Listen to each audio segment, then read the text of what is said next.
MMORPG Throne and Liberty недавно стала доступна для игры в наших широтах. Разумеется, для игры на корейских серверах. Тем не менее, вы на самом деле прямо сейчас, не откладывая в долгие ящики, не ожидая выхода глобальной версии, можете начать играть в эту MMORPG. Сакраментальный вопрос, а нужно ли? Может быть, лучше все-таки подождать официального выхода западной версии? На прошедшей недавно трансляции я постарался ответить на этот вопрос буквально по пунктам. Получилось 5 причин, почему стоит начать играть в TL прямо сейчас. Ну и, кстати, с минусами такого решения тоже ознакомимся. Народ, в связи со сложившейся ситуацией, связанной с ухудшением работы сервиса YouTube в наших широтах, могу посоветовать только обзавестись каким-нибудь качественным сервисом, который вам поможет эту самую работу нормализовать. Если вы понимаете, о чем я, и по какой-то причине еще этим самым сервисом не обзавелись. Также крайне рекомендую подписаться на нас везде по ссылкам в описании, просто чтобы не потеряться. Отдельно порекомендую мой телеграм по коду на экране и по ссылке в описании. Это для тех, кого конкретно интересует Гоха Медиа. Там вы точно будете в курсе всего происходящего как в жанре MMORPG, так и всего, что связано с дальнейшей судьбой канала. Меня зовут Мадлер, это портал Go.ru, и мы начинаем. Как вы, наверное, знаете, NCSoft недавно сильно расширила доступ к корейской версии Throne and Liberty. Для наших игроков это означает то, что можно отменять предзаказы глобальной версии и начинать играть прямо сейчас. Правда, некоторые проблемы все равно остаются, и мы рады предложить вам ультимативное решение, которое позволит играть в TL, не испытывая ровным счетом никакого дискомфорта. И имя этому ультимативному решению Game Booster Logofast. Для начала решим нашу проблему с пингом. Находим здесь TL Корея. Кстати, если что, вот прям отсюда из Logofast можно в один клик скачать лаунчер Purple. Я считаю это очень удобно. Также в один клик будет доступна вот такая вот интересная интерактивная карта Throne and Liberty, лишним точно не будет. Итак, для начала решаем проблему с пингом буквально за пару мгновений. Переходим в TL Корея, выбираем вот здесь вот тоже, разумеется, Корея, ждем пока нам подберет смарт-узел 141 ms, нажимаем смарт-ускорение, проблема решена. 152. Я считаю, что это очень и очень играбельно. Помимо прочего, если у вас, скажем так, не самый мощный комп, то функция увеличения FPS может тоже вам показаться не лишней. Ну и вишенкой на торте будет то, чего, я уверен, многие хотели бы в Throne and Liberty, но пока мы этого, собственно, не видим. Это, разумеется, перевод, который можно выполнить тоже буквально в один клик посредством Logofast. Перевод, разумеется, не профессиональный, но, как заверяют сами разработчики сервиса, он будет постоянно совершенствоваться. И да, по поводу банов можете не переживать, их не будет.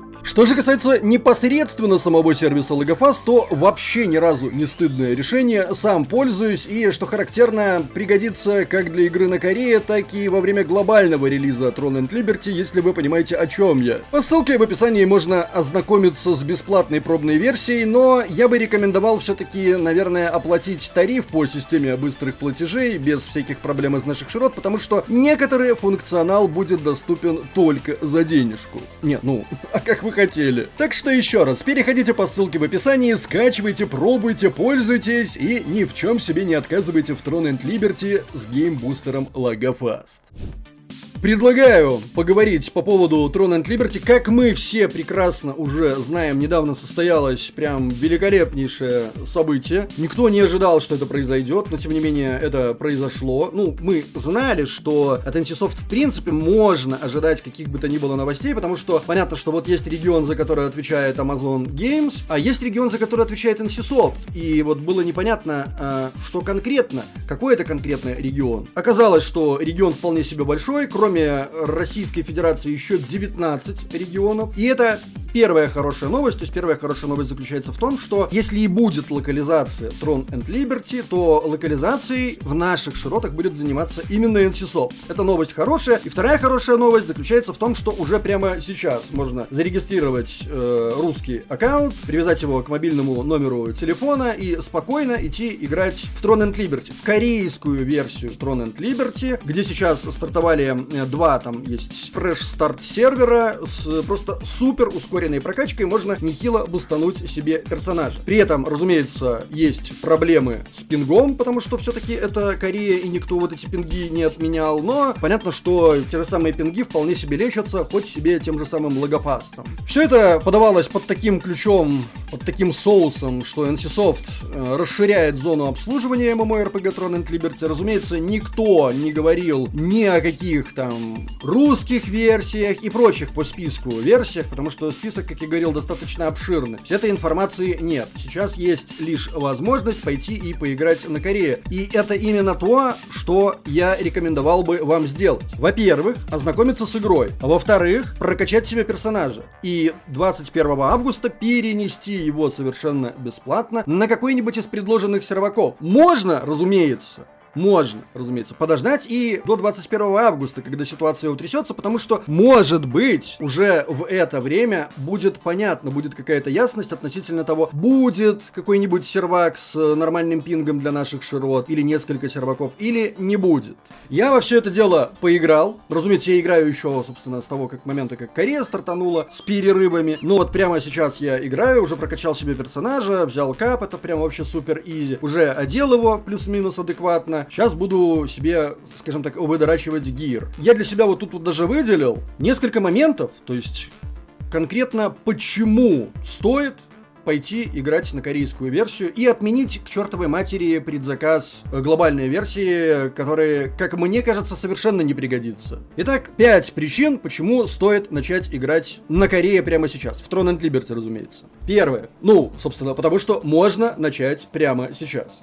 Не идти куда-то там, ждать где-то, пока релизнится в сентябре глобальная версия, а пойти и прямо сейчас начать знакомиться с топовой MMORPG, потому что, еще раз, по масштабу, с Throne and Liberty на текущем этапе ничего не сможет сравниться. И вот прямо сейчас вы можете пойти и начать без особых проблем играть в Throne and Liberty, не откладывая в долгий ящик. Прокачать себе там, вообще ознакомиться с игрой, прокачать себе персонажа и, как я уже говорил, перенести этого персонажа потом на любой из предложенных серваков. Будет этот сервак какой-нибудь с адекватным пингом, вообще супер замечательно. Причина номер 2. Это актуальный контент.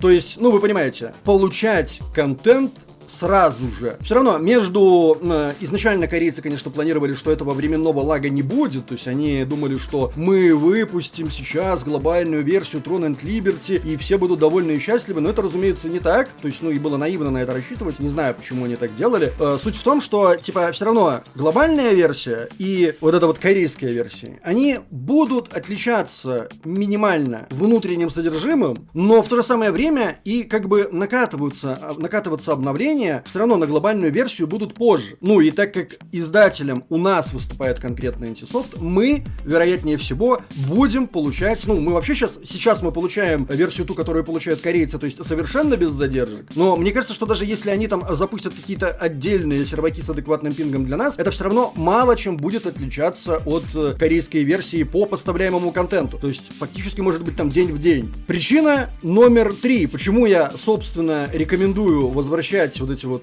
деньги за предзаказ глобальной версии, потому что с вероятностью в 99,9, мне кажется, Amazon в очередной раз обосрется. Правда. То есть вот сейчас даже, когда было ОБТ, я на второй день ОБТ дропнул игру к чертовой матери, потому что играть в нее было невозможно. Я пошел просто в корейскую версию с хреновым пингом. И это, по статистике, у них было менее 60 тысяч, понятно, что через Steam. Я буду вообще очень щедрым, скажу, что давайте добавим еще сверху 50 каких-нибудь тысяч на консолях, я думаю, меньше, но в любом, просто с гаком накинем. И вот они даже с онлайном в 100 тысяч не справились от слова совсем. Причем, там и проблемы были с VPN, и с блоками по IP. Короче, играть в это было категорически невозможно. И это был еще даже не релиз. Вы представляете, что будет на релизе? Я в New World отыграл. Причина номер 4. Нам там совсем не рады. И под «нам там» я подразумеваю в глобальной версии. Я понимаю, я уже неоднократно говорил, что мне совершенно насрать, где мне там рады или не рады. Если я захочу, я все равно пойду, мне никто не указ. Но если есть альтернатива, а такая альтернатива есть в виде версии от NCSoft, я предпочитаю не идти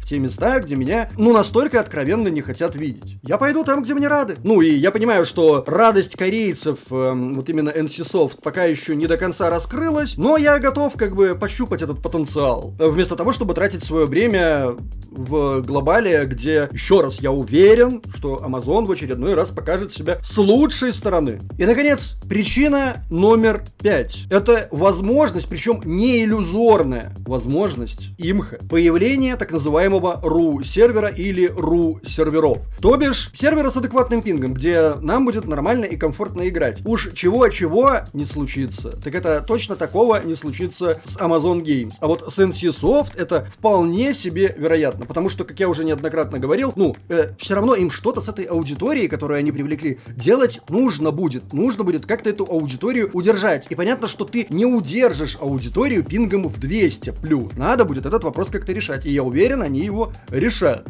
Ну, то есть, я почти в этом не сомневаюсь. Я практически в этом не сомневаюсь, в том, что все равно появятся серваки с адекватным пингом. Если этого не произойдет, я очень сильно разочаруюсь в NCSoft. Потому что мув был очень грамотный. Вот то, что они сейчас сделали, это прям максимально грамотный мув. Молодцы, осталось только удержать. Они как бы бустанули онлайн сейчас в своей игре, одновременно еще и посмотрев, прощупав почву. Что вот это за люди? Они будут играть, им интересно. И уже как бы даже первые денежки полились, потому что, я уверен, наши занесли. Я лично знаю людей, которые прям очень неплохо заносили. Какие можно выделить минусы игры? Самое очевидное, разумеется, это пинг. По моему опыту, все это лечится сторонними программами. Опять же, допустим, тот, что я рекомендовал Logofast, вполне себе играбель. То есть, насчет пинга я, допустим, как бы не переживаю. Если мы играем на Корее, если появляются серваки где-то в наших широтах или около наших широт с адекватным пингом, эта проблема просто отпадает. И, как я уже описал, это вполне и вполне вероятно. Какой еще, вот прям за уши можно притянуть минус, это то, о чем мы уже говорили. Это, так называемый pay to win. Допустим, те же самые европейские и западные игроки все равно были не в восторге от системы монетизации NCSoft, то есть они не привыкли к такому донату, они не привыкли к pay to win от слова совсем. Что бы там ни говорили топовые блогеры, которым заказали рекламу Tron and Liberty, все равно настолько они этого не приемлют, что Amazon, я так понял, прогнули NCSoft, которые, не собирались менять ни магазин, не собирались ни версии менять, и все-таки поменяли и магазин, и даже версию они там под себя все равно немножечко меняют. Также из условных минусов каких? Наверное, вот всякие вот эти вот боты, всяческие сторонние программки, макросы и же с ними. Но тут опять такое, они с этим борются, откровенно с этим борются, отчитываются о проделанной работе. Это проблема, безусловно, это большая проблема подобного рода игр. Но что-то мне подсказывает, что, играя в версию от NCSoft, мы вот эту вот помощь в борьбе с ботами будем получать быстрее гораздо, нежели играя в глобальную версию от, по сути, Amazon Games. Надо понимать, что этой игре, ей, без году неделя, как говорится, да, то есть она только-только начинает свой путь. И поэтому, если мы говорим про конкретно вот такие вот мирные активности, типа тех же огородиков, да, как вот в Арчаге было, то есть вот такого мирняка, в котором можно будет, поноубрейнить так нормальненько, то его в игре, мало и начинает уже появляться. Вот сейчас они добавили там амитоев этих экспедицию, добавили, получается, рыбалку и кулинарию. Соответственно, этого будет в игре появляться больше. Уверен, там и огороды в конечном итоге какие-нибудь появятся. То есть вот этого в игре мало, и вот это должно будет появляться, но судя по тому, что уже начало появляться, разработчики в курсе. Мне вообще нравится, в принципе, я удивлен, я сильно удивлен, мне нравится, как работает команда NCSoft. Это ребята, которые реально шарят в том, что они делают. И это, видно по их работе. Они понимают, в кои-то веки они начали понимать, что они делают. Видимо, там команда очень сильно сменилась, потому что предыдущая команда, очевидно, вообще не отдупляла, что происходит. Таким образом, немножечко резюмирую. Я бы не рекомендовал тратить деньги на какие-то там предзаказы, каких-то там ранних доступов от каких-нибудь там Amazon Games. Просто потому, что в этой версии, для нас, ничего хорошего не будет. Если бы не было никакой другой альтернативы, базара ноль. Пошли бы и, отлично, может быть, даже провели местами время. Но, учитывая все вышеперечисленное и то, что есть адекватная альтернатива, я рекомендую или сейчас прям пойти и начать играть и прокачать себе персонажа, или, если вы все-таки сомневаетесь, можно подождать до конца августа, а точнее, где-то, 21 августа, получается, закроются вот эти вот буст-серваки, и где-то до 28 августа, сдается мне, уже должно быть понятно, что, в принципе, будет с этими серверами. Добавятся ли новые, и вот в этот момент можно будет спокойненько залетать в игру. Но еще раз, Решать исключительно вам. Я не то чтобы там прям топлю за то, чтобы вы шли туда или туда. Исключительно мои мысли. Исключительно мои мысли. Как я думаю. У вас как бы своя башка на плечах.